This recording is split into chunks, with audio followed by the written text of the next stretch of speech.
E hoje com um episódio maravilhoso para sempre estar te lembrando que você pode.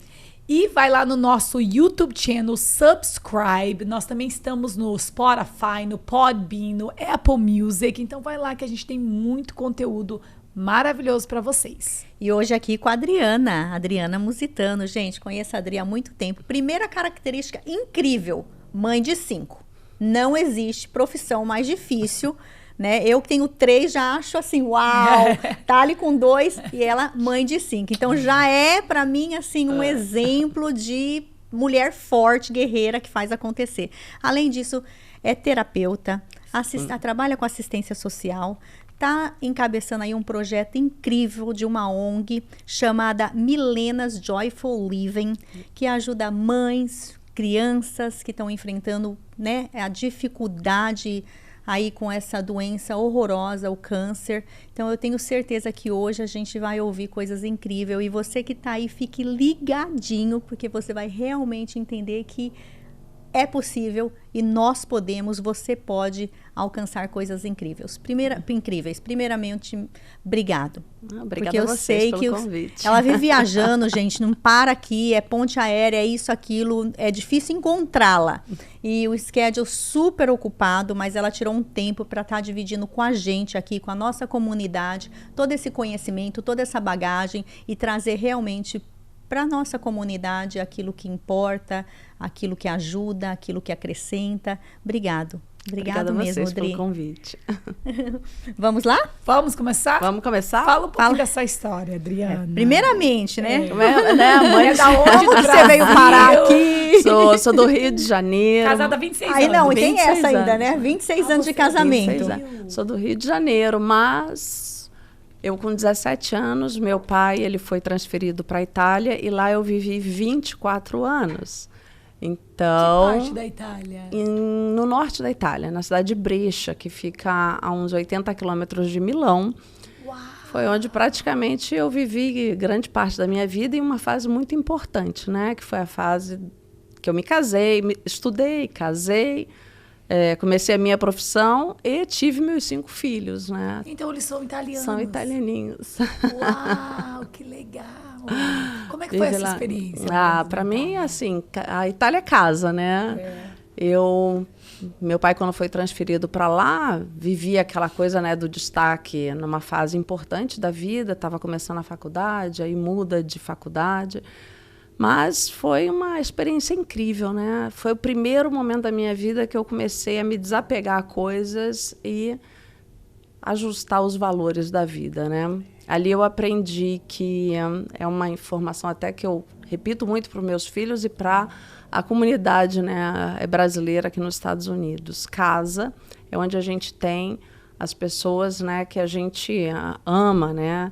Porque a gente fica muito preso a bases e eu digo, onde estava a minha família, estava a minha casa, né? Então isso foi uma coisa assim que foi muito importante aos meus 17 anos de idade, porque a gente, né, tem aquela mudança, mas eu me mudei com a minha família, né? Então, a gente se readaptou a um novo lugar, uma cultura, apesar da família ser italiana, né? A gente teve esse baque. E ali eu comecei a mudar, né, algumas estruturas que a gente fica bem preso, né, ao longo da nossa vida. Estudei, me casei, tive os filhos por lá, até que meu marido, brasileiro, teve o desejo de voltar ao Brasil.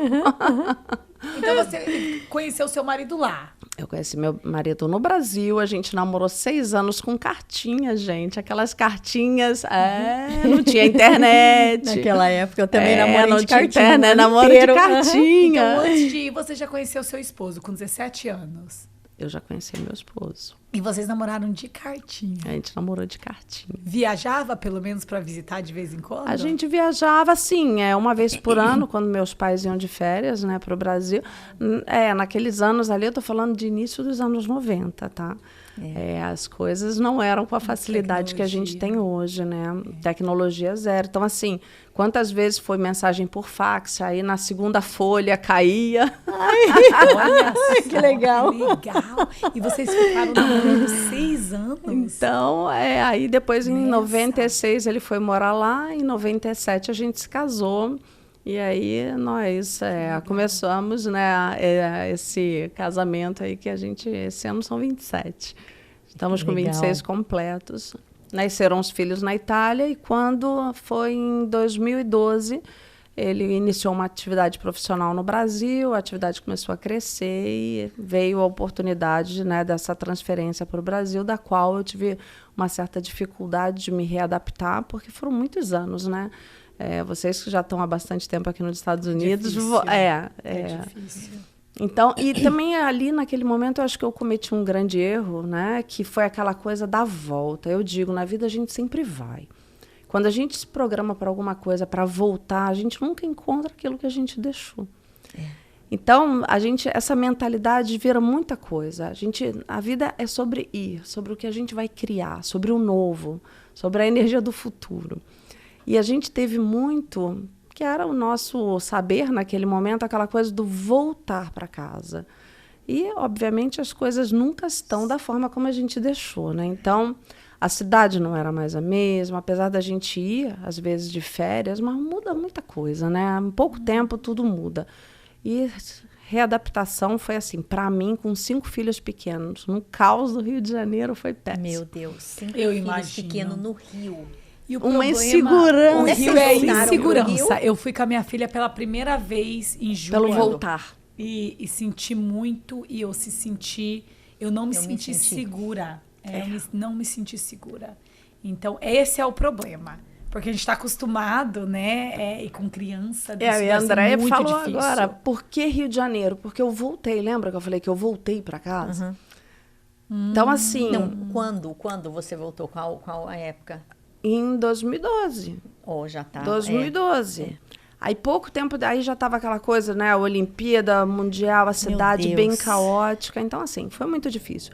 Óbvio, né? Reencontrei. Minha família tá no Rio de Janeiro, essas coisas assim, não, Essa parte sabe? foi Sua boa. família mudou Essa é de a parte volta boa. de Meus Itália? pais ainda continuaram na Itália por um tempo, e aí só depois Voltaram que em pro Brasil. 2015 eles foram para o Brasil.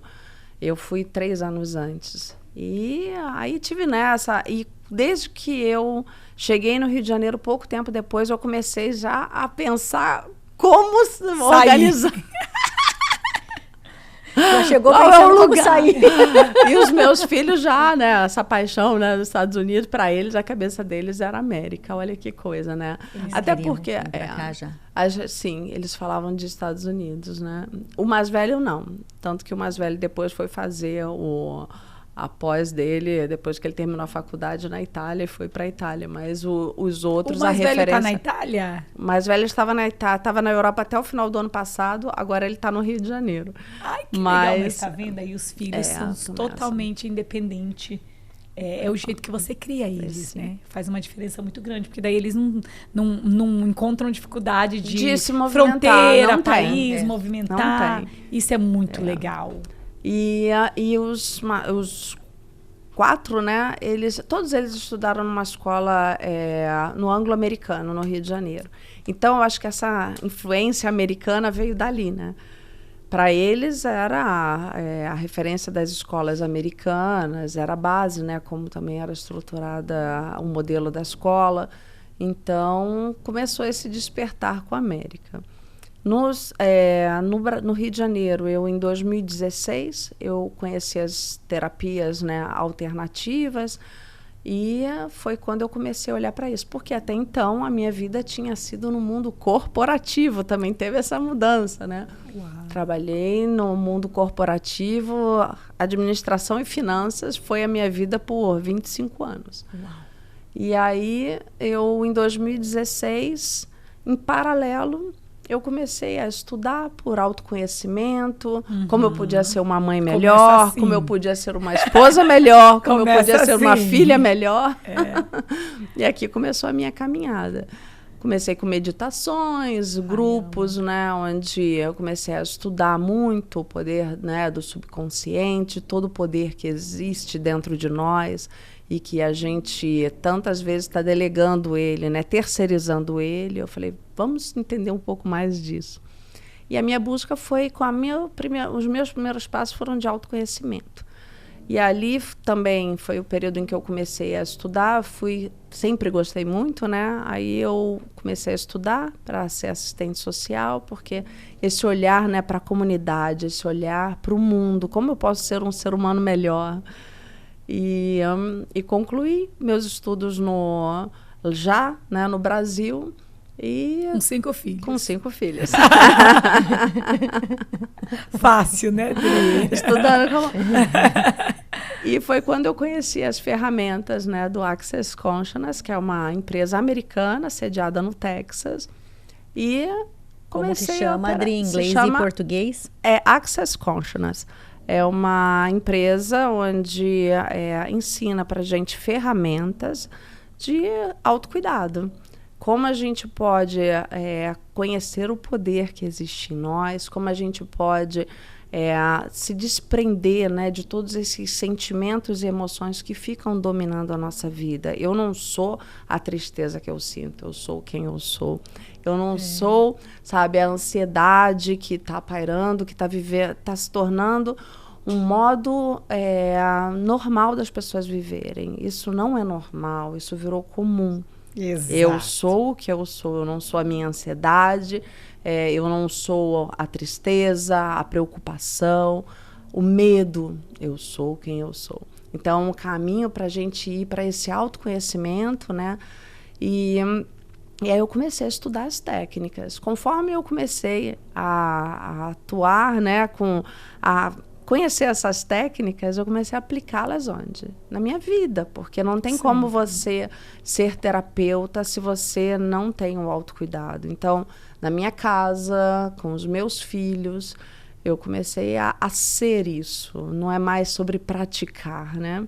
E as mudanças são sutis, do tipo, minha irmã que me via e falava assim, o que você fez? Por quê? Ela... Você fez botox, você emagreceu. É assim porque mesmo. Eles começam a olhar para fora, porque muda, né? O seu ser começa a resplender de uma outra maneira e os olhos físicos começam a dizer, mas é a maquiagem, é o botox, você... E eu falo, não, eu não fiz nada, porque a gente, entre um almoço em família e outro, ela ia percebendo essas mudanças. E eram... todas essas camadas de Adriana que não, né, que estavam realmente sendo transformadas. E aí automaticamente reflete muitas das vezes no seu físico. Totalmente.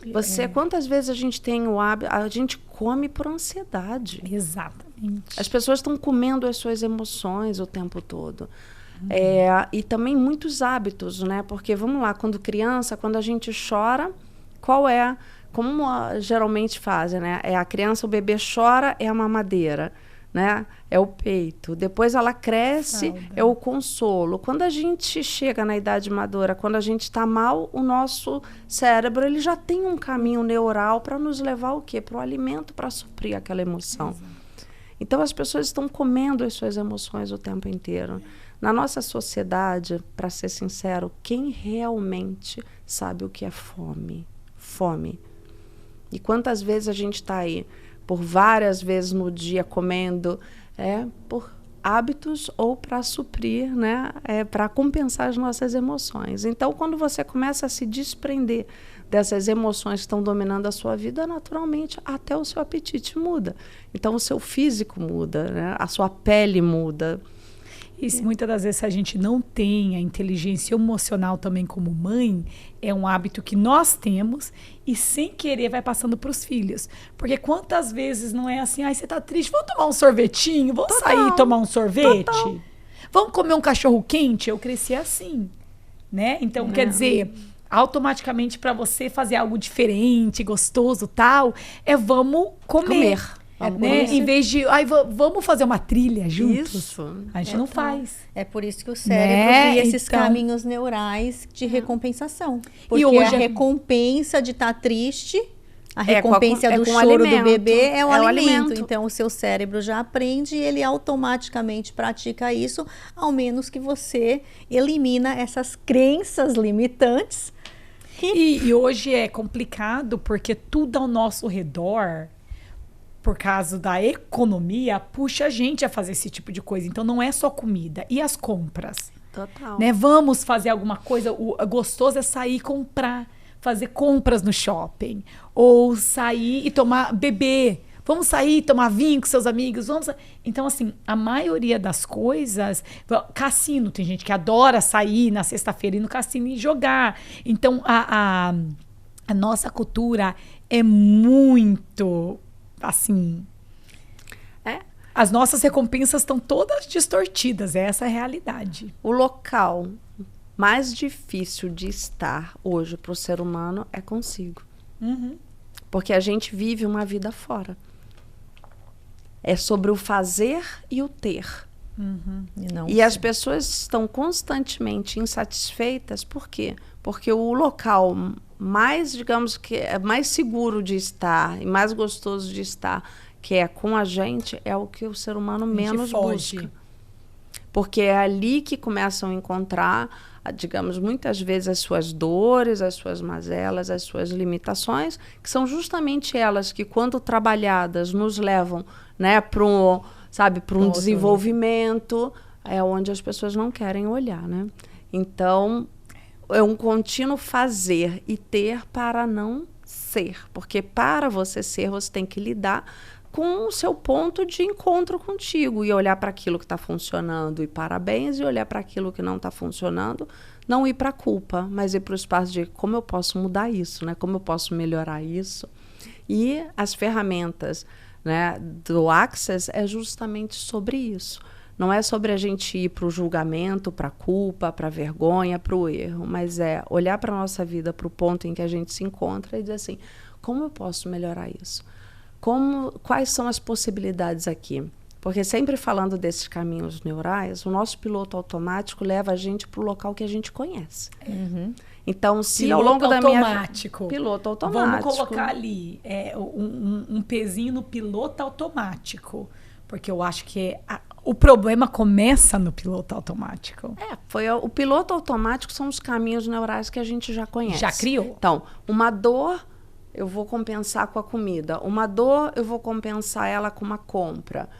Esse é o caminho neural que já ficou pré-estabelecido. Quando você começa a fazer perguntas, você permite que o seu cérebro comece a formar novas sinapses, ok?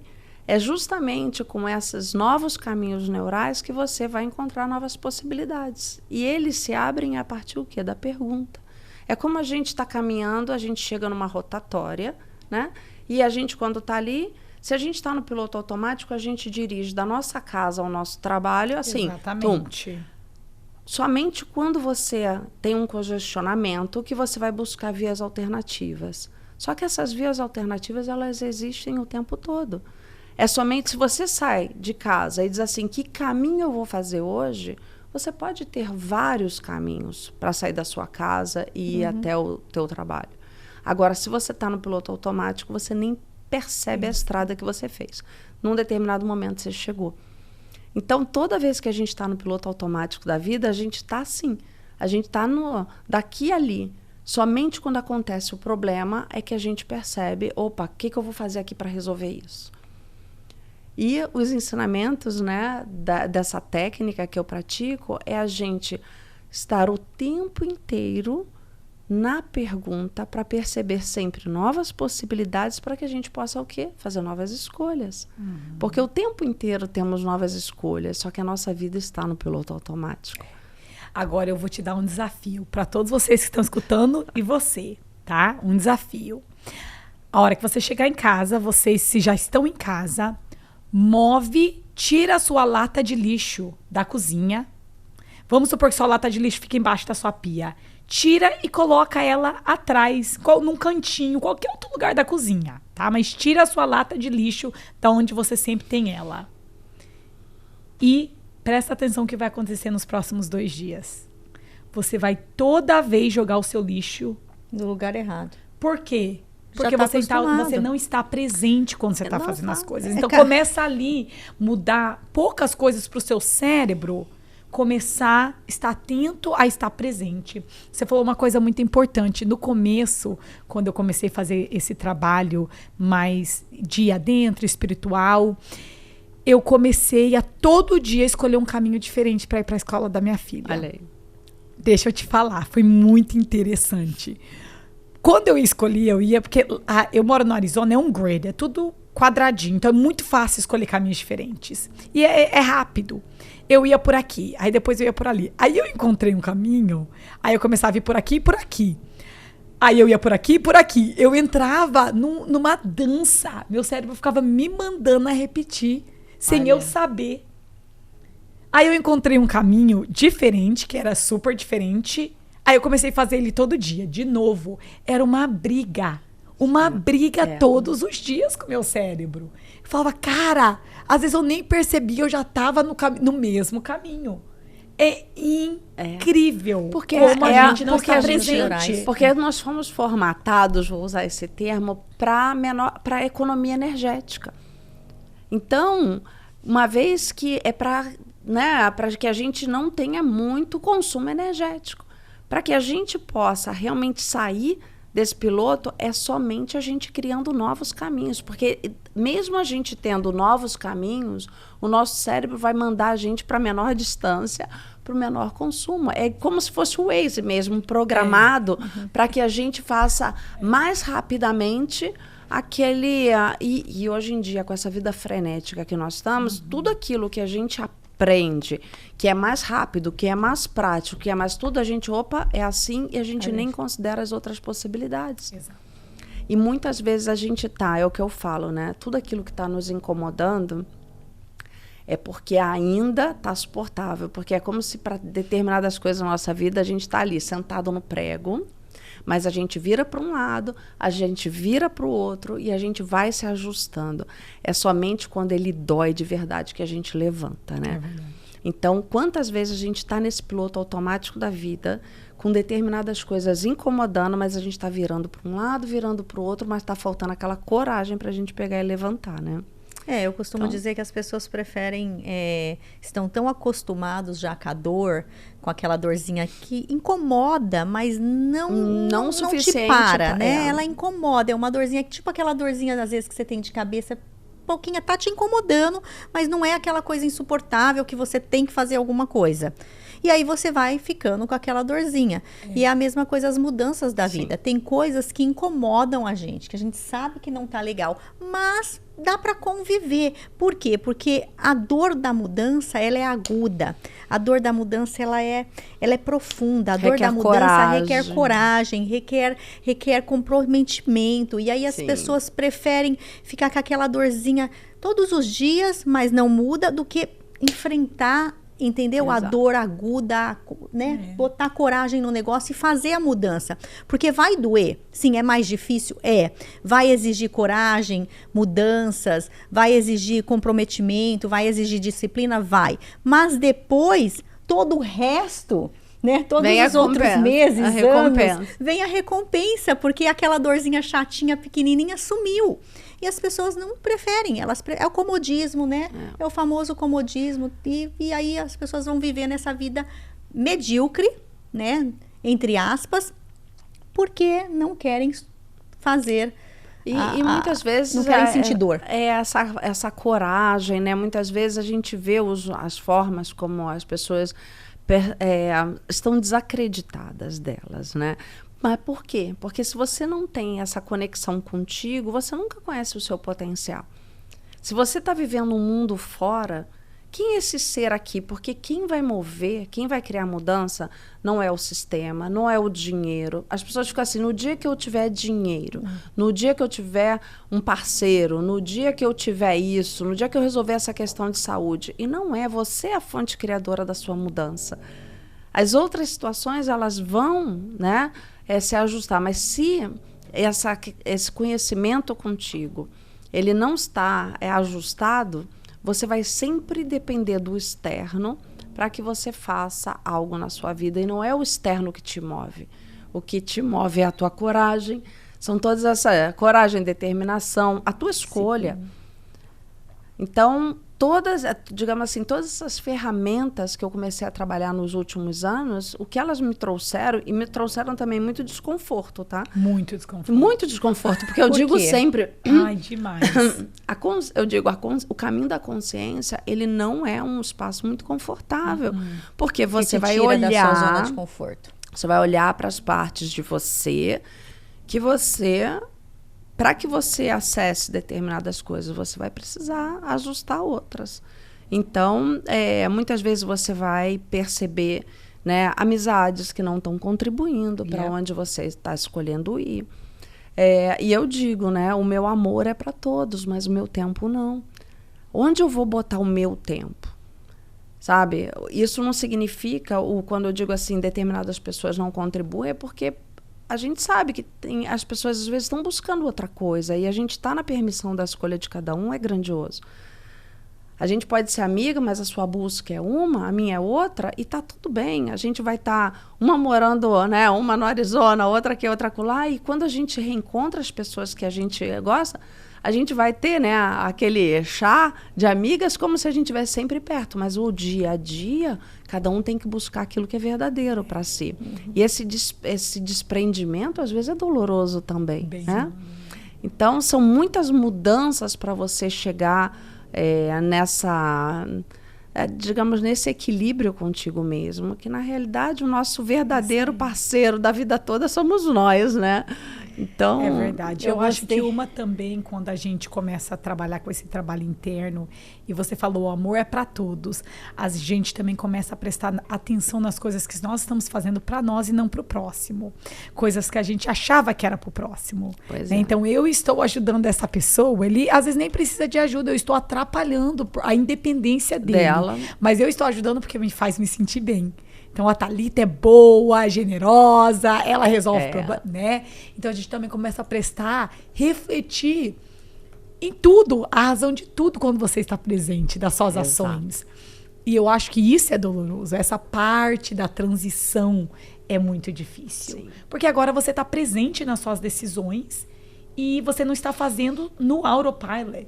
Que era a Thalita, era uma menininha que era pobre, não tinha nada, imigrante. Então agora eu tenho que ajudar, porque eu sou boa, eu sou uma mulher de sucesso. Muitos de nós temos a nossa como é que fala? Nossa worth. Self-worth. Os nossos valores. Não é valores, mas é a nossa identidade conectada com o nosso sucesso, o nosso trabalho. Então, daí você também começa a desconectar e ver realmente quem é a Thalita, quem é a Adri. Então, assim, todo esse processo é muito doloroso. Estar presente não é fácil. E você começa a sentir os sentimentos muito mais. Eu era a Thalita muito forte. Hoje eu choro mais, eu sou mais emocional. Por quê? Porque eu me dou permissão de sentir quando eu estou sentindo. Sem o que ela falou que é muito importante. Eu não sou a Thalita triste. Nesse momento eu estou sentindo tristeza. Exatamente. É exatamente sobre o ser e ter e fazer, né? A questão é que a gente realmente precisa entender que o ser é mais importante que o ter e o fazer. Os outros dois são consequências do ser, mas as pessoas fazem, porque daí vão nutrir o seu ego, a sua identidade de ser, de fazer algo bom para o próximo, porque isso, né, traz alegria, isso traz, né, isso gera hormônios bons no seu sistema que te traz alegria. Ponto. Gerou hormônio, traz alegria. Não tem como você produzir o hormônio da serotonina e gerar tristeza, é impossível. Então, normal. E aí as pessoas vão se nutrindo disso e esquecem que, na verdade, o mais importante é ser. Os teus talentos estão no ser, né? Exato. Essa busca os nossos talentos estão no ser. Então, quanto mais a gente se encontra com a gente descobre mais recursos da gente. E aí começa a mudar, né? Muitas vezes as pessoas ficam, qual o meu propósito? Qual o meu propósito? Essa busca do propósito. Quando você está no ser, você encontra os seus talentos e nele, eu digo, o meu propósito hoje é poder transbordar realmente tudo aquilo que eu acesso e que eu posso contribuir com as pessoas. né? Foi daí muito essa caminhada como a terapeuta, assistente social e agora a ONG, né? Que foi realmente... Nos fala mais um pouco. Na verdade, antes de passar para a ONG, eu queria saber mais sobre essa questão do alinhamento, né? O que isso faz, como que é feito esse processo e também qual que é a conexão. Eu sou cristã, você também. Eu sou evangélica. Cristã, você trazer isso, porque ela vai saber explicar melhor. Eu sou cristã praticante da Bíblia evangélica, né? No caso, então, para mim, eu fico muito... eu tenho algumas questões em relação a essa questão de energia, essa questão de, tipo, alinhamento. Para mim, essas coisas são bem, né? É uma linha muito fina entre a palavra de Deus e isso tudo, né? A gente já conversou sobre isso antes, eu já fiz, né? Eu sei como funciona, mas você lembra que eu questionei essas coisas, mas vamos trazer para o conhecimento da nossa comunidade, né? Para, de repente, eliminar alguns mitos aqui e ver como funciona. Ótimo, Bora lá? Vamos lá. Então, eu também sou cristã, né? Eu tenho, né, Cristo como, eu digo, se eu, na minha caminhada de vida, eu conseguir, né, fazer 1/3 do que ele fez na passagem dele na Terra, eu digo, uau, eu consegui fazer coisas grandiosas, né? Então, assim, eu tenho como mentor de vida, né? Então, a minha caminhada dentro do Access, quando a gente fala de energia, nós somos energia, né? A nossa vista, nós enxergamos em 2D, ok? Eu estou enxergando a Thalita aqui, né? Altura e largura, mas eu não tenho uma visão física da profundidade. Certo. Ok? Nós somos energia. Tudo é energia. A gente sabe disso porque ninguém é tolo de enfiar o dedo na tomada. Quando a gente precisa de luz, a gente vai lá no interruptor. Ok? A energia é tudo aquilo que nós temos disponível nesse planeta. Ok? Então, quando eu conheci as técnicas, né, do Access, é uma técnica onde o fundador, junto com o massoterapeuta, identificou 32 pontos, ok, no nosso crânio. É como se fosse uma acupuntura, ok? Onde esses pontos, eles tocados, nós vamos dar comandos de dissipação do campo eletromagnético que fica aprisionado no nosso corpo, com sentimentos e emoções. Por quê? Porque nós somos, todos nós, não é uma prerrogativa de um ou de outro, nós somos sensoriais. Somos né? sensoriais. Somos sensoriais. E nós captamos tudo aquilo que está disponível no ambiente. Então, se você vai num local onde as pessoas estão felizes, alegres, estão bem, onde estão compartilhando a palavra, a gente está o quê? Em harmonia. Quando nós entramos, de repente, em determinados lugares que o clima está pesado, todos nós sentimos isso. Okay? Você sentiu a energia? Não. Todos nós sentimos isso. A gente vai sentindo isso, né? E isso a gente tá sente. Vendo? A gente sente. A gente sente. Então, dá arrepio. Então, o nosso corpo é como se nós fôssemos Bob Esponjas, né? A gente está captando tudo. Então, através dessa técnica, a gente tem a possibilidade de liberar. Por isso, e é comprovado, e eu amo isso, porque todas as técnicas elas são comprovadas cientificamente. Eu tenho até um vídeo que depois eu posso, se vocês quiserem, deixar o link.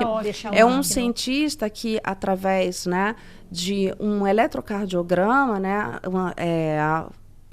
coloca um eletrocardiograma, não, perdão, um eletrocefalograma, né, através das ondas vibracionais antes e depois de uma sessão de barras, ok? A gente praticamente depois de uma sessão, a gente acessa uma harmonia como se a gente tivesse feito 1 hora de meditação. Uau! Só que quem pratica meditação sabe que muitas vezes é muito difícil. Fazer 1 hora? 1 hora? Tá doido. Percebe? Eu faço meia hora. Máximo 40 minutos. E foi como frequentar uma academia.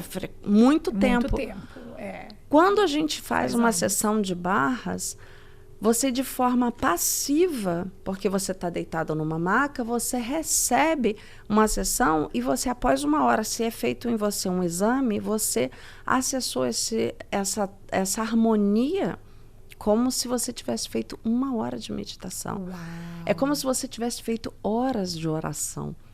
Porque E, a gente, oração também te leva para esse lugar. Mas quando te você está leva. aflito, É quando você verdade. está vivendo o caso de uma doença em família, um câncer, um desemprego, uma questão que a vida te sacode, muitas vezes você acessar esse espaço de harmonia para você ter o discernimento, para olhar para as outras possibilidades à sua volta, para você, inclusive, se conectar com a sua fé, com o seu eu, com tudo aquilo, né, que o mundo tem também para te presentear, porque o mundo não é só para te tirar o tapete.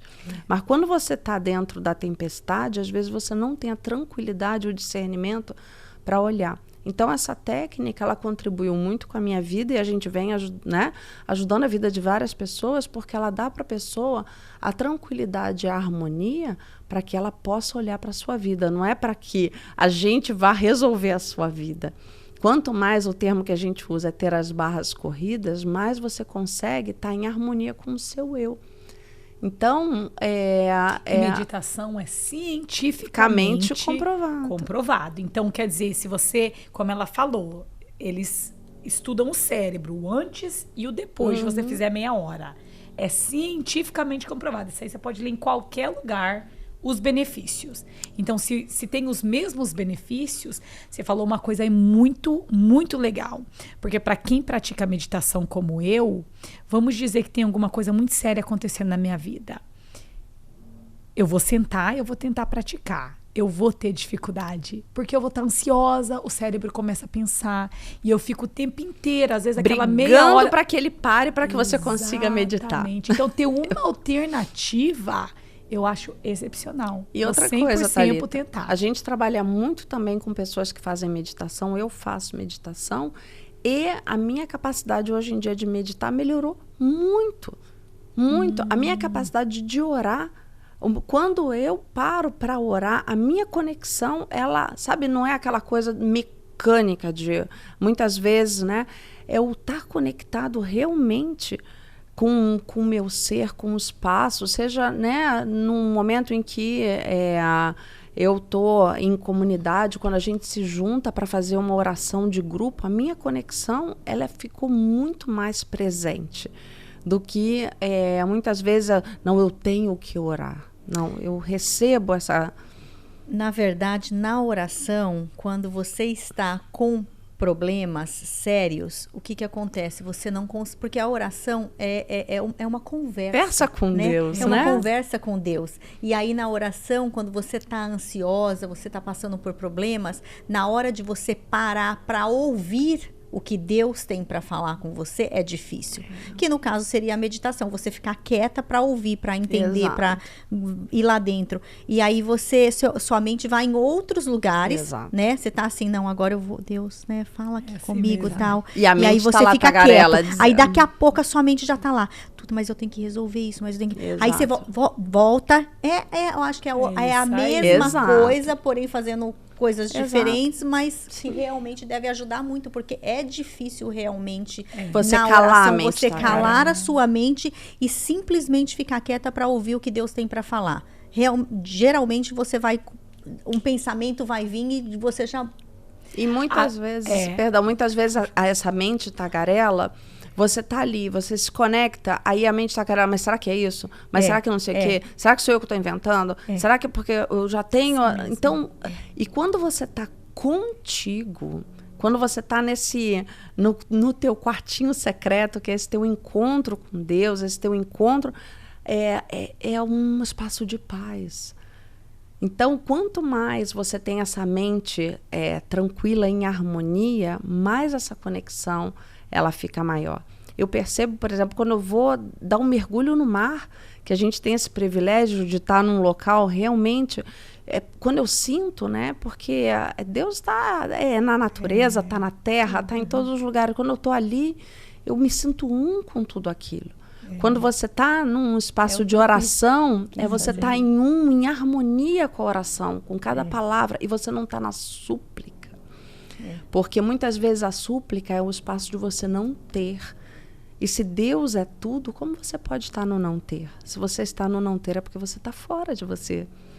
Então, e na Bíblia está escrito, né? Aquele que tem, mais lhe será dado. E aquele que não tem, o pouco que tem, lhe será tirado. Então, quando você está no não ter, você está totalmente desconectado de Deus. Verdade. Porque mesmo no momento de maior desafio, você nunca está sozinho.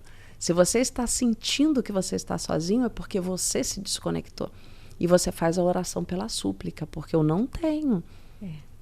Então, assim, toda essa conexão, né, que essa caminhada, ela me trouxe muito mais Deus. O que eu falei para você ontem?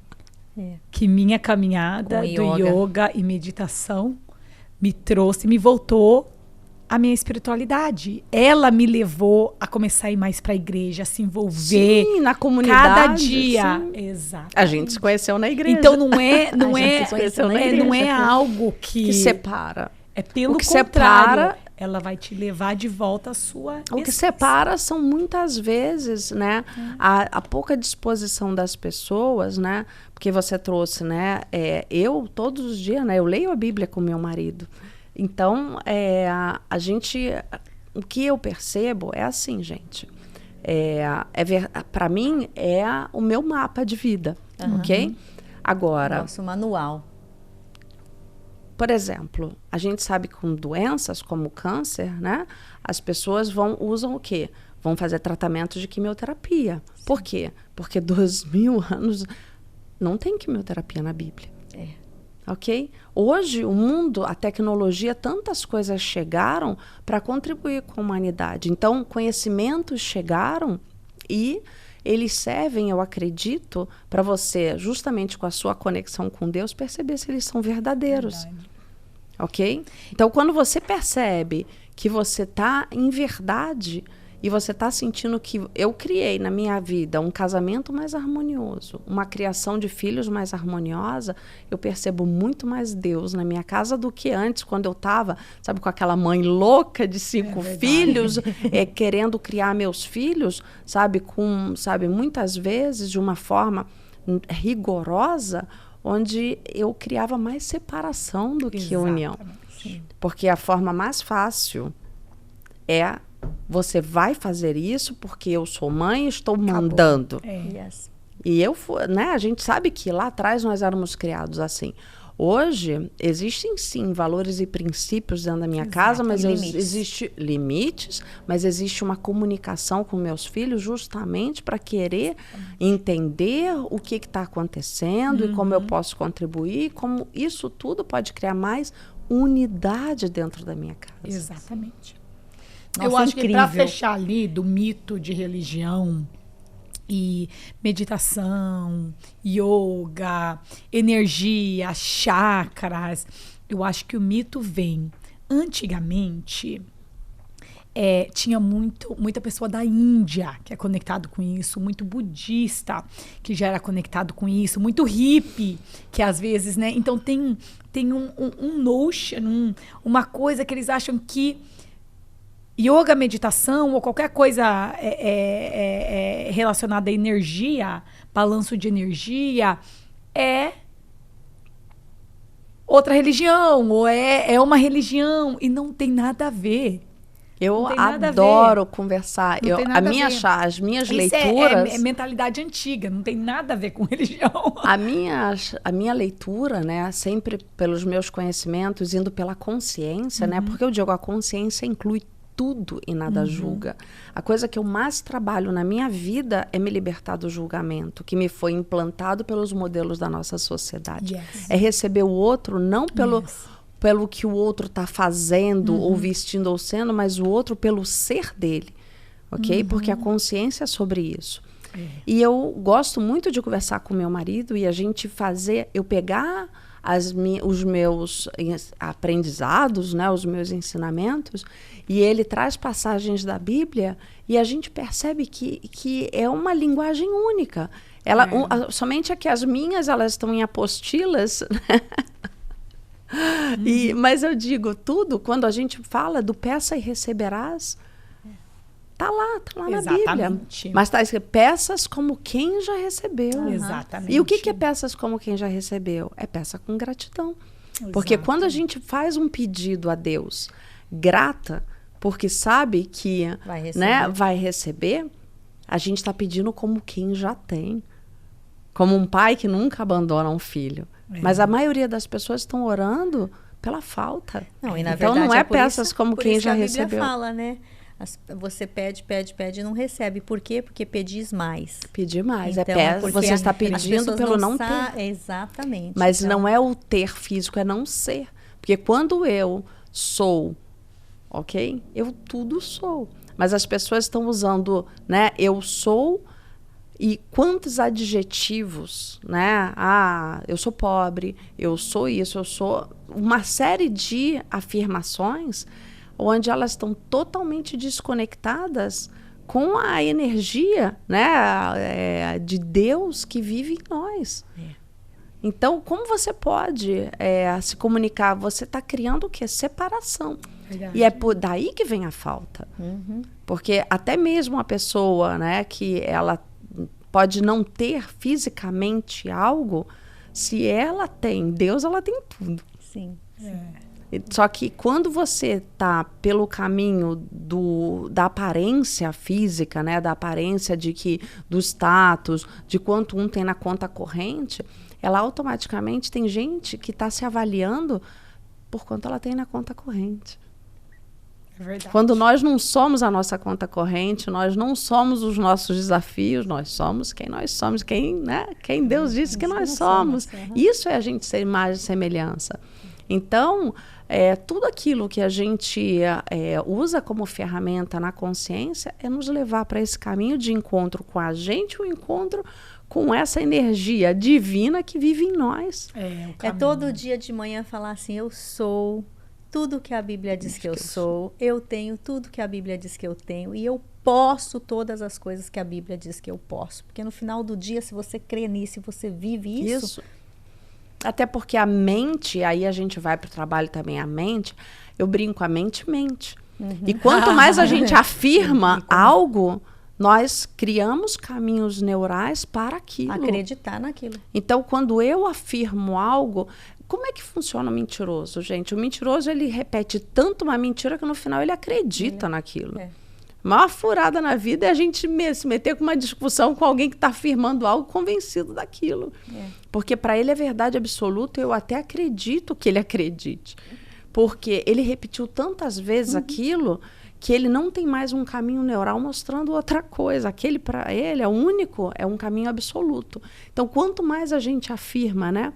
Que a gente faz afirmações onde nós dizemos, né, que eu sou aquilo que a Bíblia diz que eu sou, né?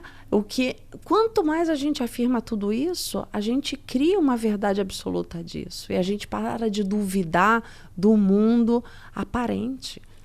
Porque a gente começa a acreditar naquilo que nós temos dentro e carregamos dentro de nós. Isso nos fortalece como ser humano, né? Muito. Dri, fala para nós agora, como que começou essa questão da ONG? Como que começou a questão da ONG? Então, sempre... Uma coisa chamou a outra, né? Eu cheguei nos Estados Unidos em dezembro de 2021.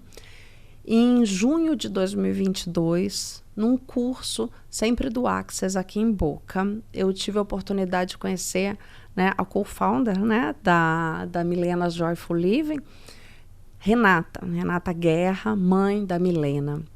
Renata, ela em 2021, em agosto de 2021, de férias no Brasil com a família, eles já vivem aqui nos Estados Unidos há mais de 20 anos, foram de férias. Milena apresentou uma febre, foi levada para o hospital e naquele momento eles tiveram um diagnóstico de leucemia, ok? Uma leucemia... Exato. Tomaram a decisão de voltar para os Estados Unidos e ali ela começou, né?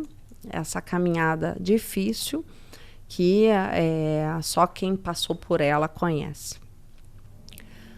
Milena recebendo os melhores cuidados aqui nos hospitais, no hospital onde eles resolveram fazer o tratamento, só que justamente várias situações se apresentando em família. As situações que ocorrem num caso, né, de uma doença como essa, muitas vezes desestrutura o casal. Né? Se tem irmãos, desestrutura o ambiente familiar, porque a mãe passa, né, toda a família dá atenção para a pessoa que está com a doença e, por exemplo, no caso dela, uma irmãzinha menor, de 3 anos de idade. Uau. Então, assim, toda a família começa a desestruturar. E a Renata ficou realmente com várias questões. Eu tô seguindo ela. Com várias questões, digamos assim, no âmbito familiar, sendo desestruturada.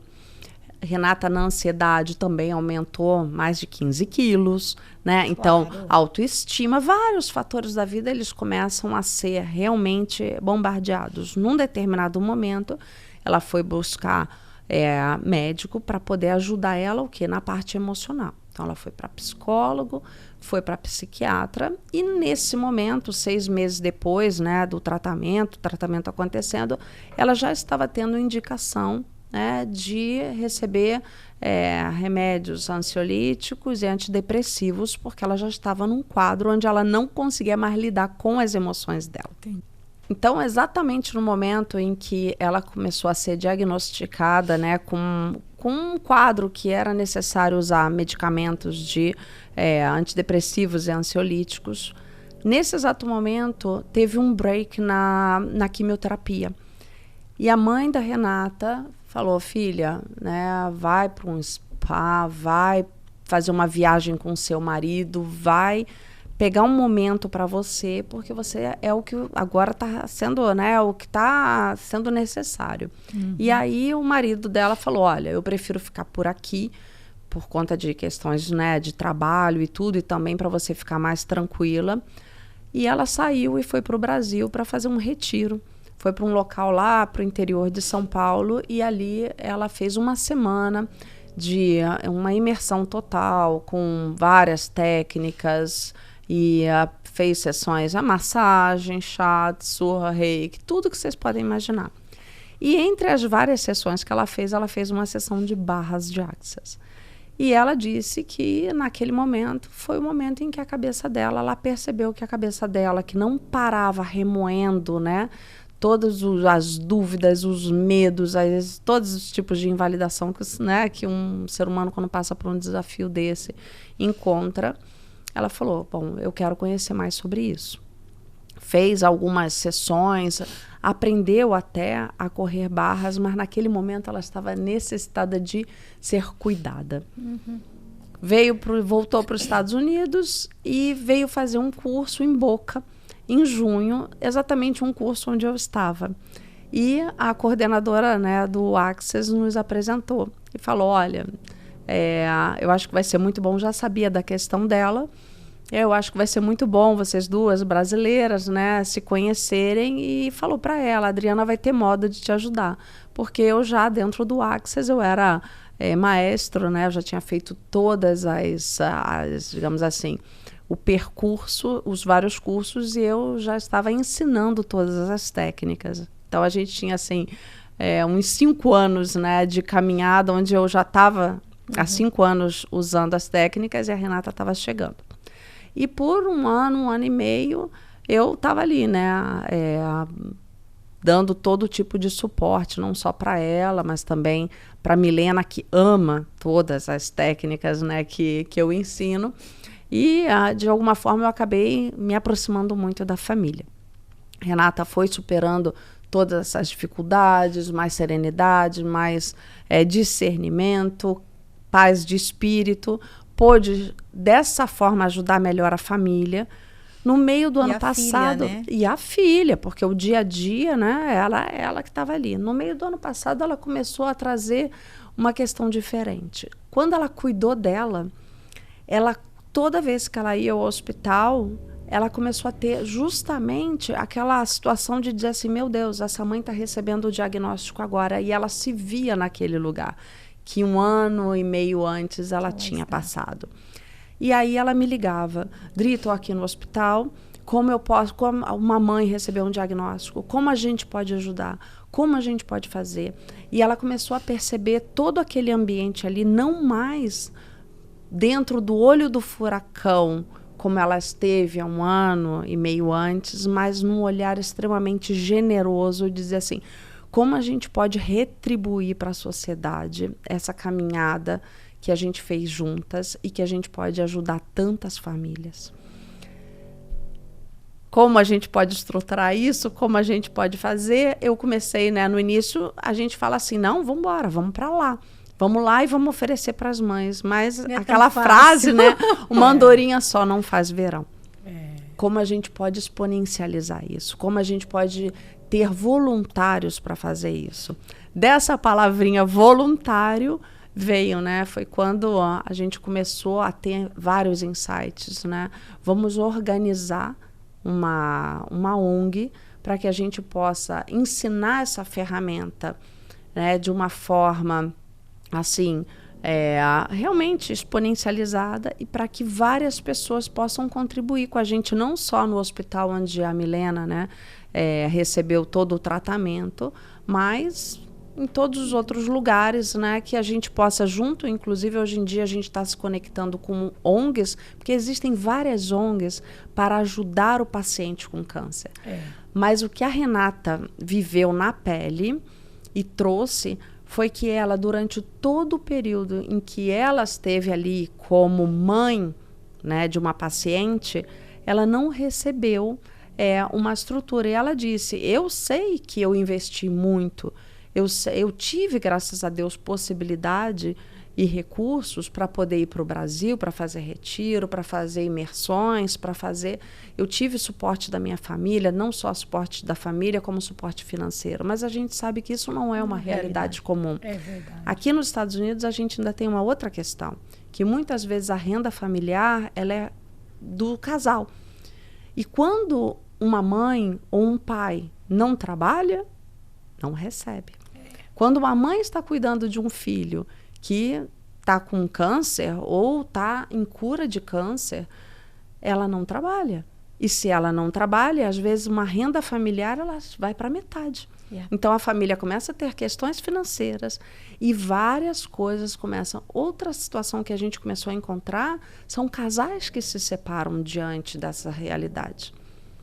A coisa que a gente encontra muito dentro dos hospitais são casais que se divorciaram diante de um diagnóstico de câncer. Porque não aguentaram o estresse. Não aguentam o estresse. Estresse financeiro, estresse emocional, estresse... A relação, a intimidade do casal, quando a Renata estava no olho do furacão, ela disse que tinha momentos onde a pessoa vira assim, né, o parceiro de jornada para encarar o desafio. O casal... ele fica muito abalado. Então, assim, são muitas questões. E a gente resolveu montar uma ONG para... A nossa ONG, muitos confundem, né? Nós não somos uma ONG para... Até nós, óbvio, né, que ajudamos os pacientes com câncer, mas nós somos uma ONG para ajudar a família, os parentes... Os pais, né? Até mesmo a equipe, os enfermeiros, o pessoal do hospital... que lidam com câncer, porque existem várias organizações para ajudar o paciente, mas toda a comunidade em volta que é abalada não tem. Então o nosso olhar é justamente para isso. E outra coisa que nós estamos também fazendo como ONG é um projeto educacional que é o ensinar essa ferramenta, ok? Para que, por exemplo, uma vez que eu capacito uma mãe, ela possa, ser um ponto de luz na casa dela, ela poder atender o filho, ela poder atender o marido. E ela, inclusive, ter uma possibilidade, no momento oportuno, de até mesmo trabalhar com essa ferramenta, se ela quiser. Porque eu tenho várias colegas aqui nos Estados Unidos que vivem, o ganha-pão delas é como terapeuta. Então, assim, você não só a gente está ajudando as famílias, como também dando uma possibilidade de estamos capacitando as pessoas para que elas possam ter esse autocuidado.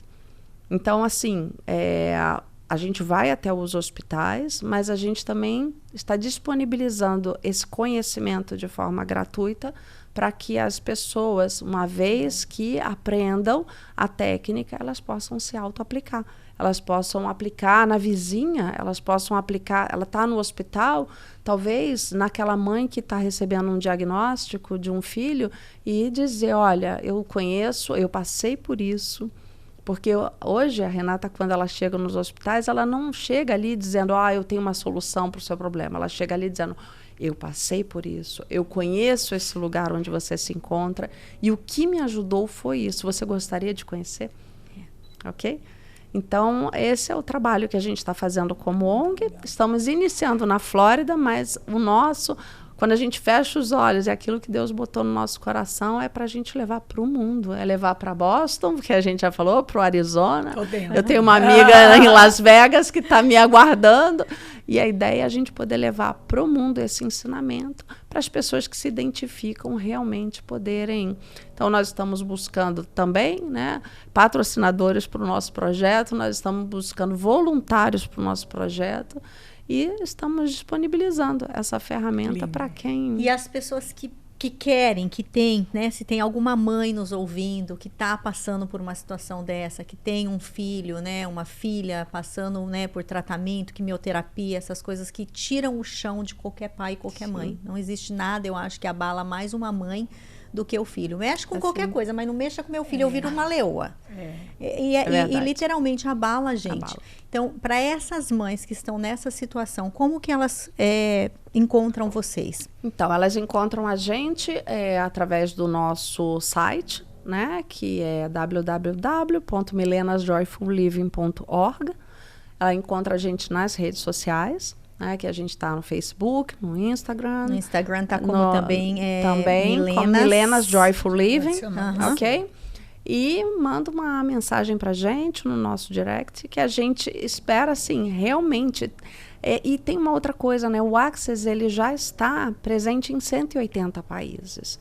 Então, assim, esse nosso trabalho voluntário, ele está iniciando na Flórida.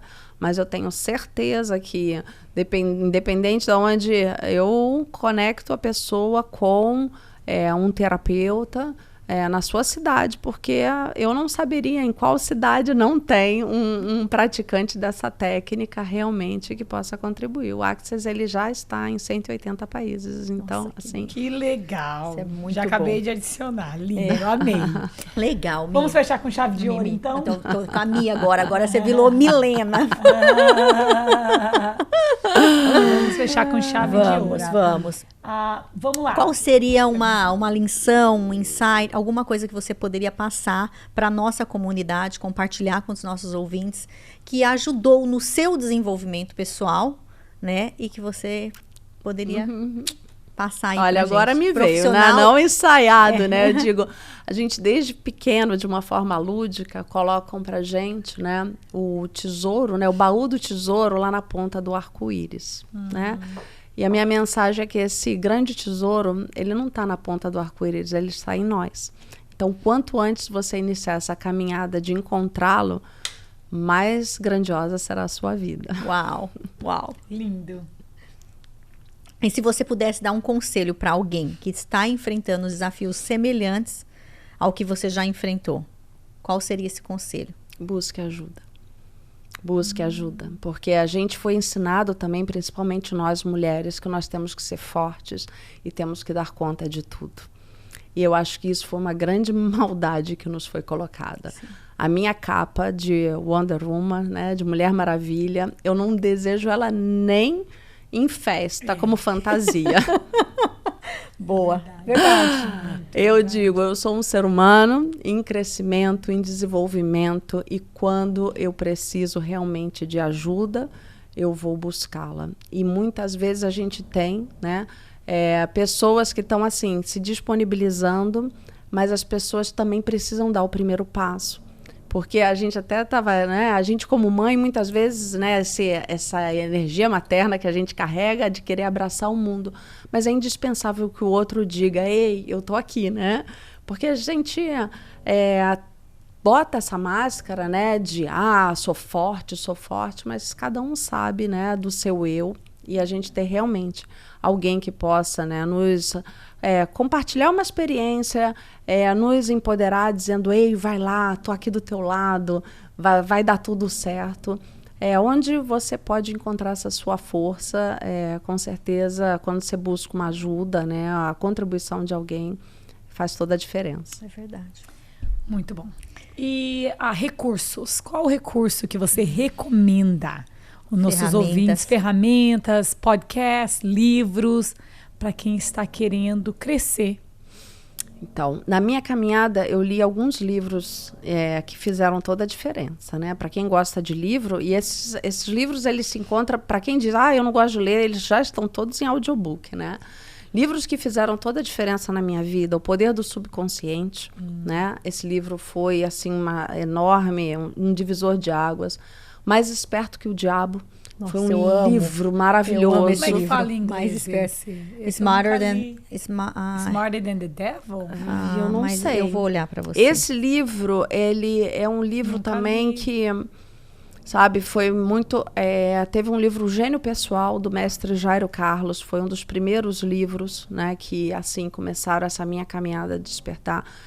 O livro do Access Consciousness, Seja Você e Mude o Mundo, né? É um livro também muito transformador, porque a gente tem uma ideia de que tem algo errado com a gente.